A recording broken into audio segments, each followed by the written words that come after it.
ఈ క్వశ్చన్కి ఆన్సర్ చెప్పాలంటే అంటే పునర్జన్మ గురించి ఆన్సర్ చెప్పాలి అంటే మన ద్వైత సిద్ధాంతము, అద్వైత సిద్ధాంతము, విశిష్టాద్వైత సిద్ధాంతము ఇవన్నీ చదవాలి. మనకి ఉపనిషత్తులు చదవాలి, వేదాలు చదవాలి. జస్ట్ లైక్ దట్ అటు చెప్పటం అన్నది కరెక్ట్ కాదు. బికాజ్ ఈ క్వశ్చన్కి సమాధానం తెలుసుకోవటానికి మహా ఋషులు తపస్సు చేస్తున్నారు. నమ్మకం ఉంటుంది అని నమ్మకం.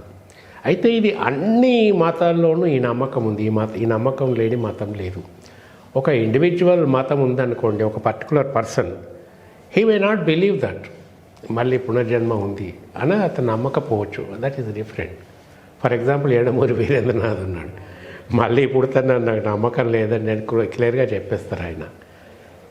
ఆర్జీవి గారు ఉన్నారు, ఆయన కూడా పెద్దగా పునర్జన్మ మీద నమ్మకం లేదు. అది వాళ్ళ ఓన్ సిద్ధాంతాలు, వాళ్ళ ఓన్ ఇజమ్స్.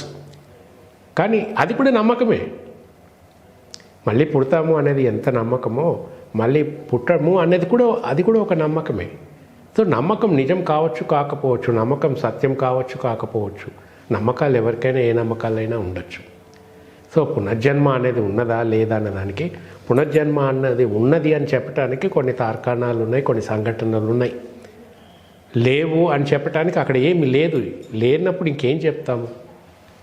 అందుకని మనకి ఏమిటంటే ఈ పునర్జన్మ ఉందా లేదా ఇదంతా వేరే విషయం.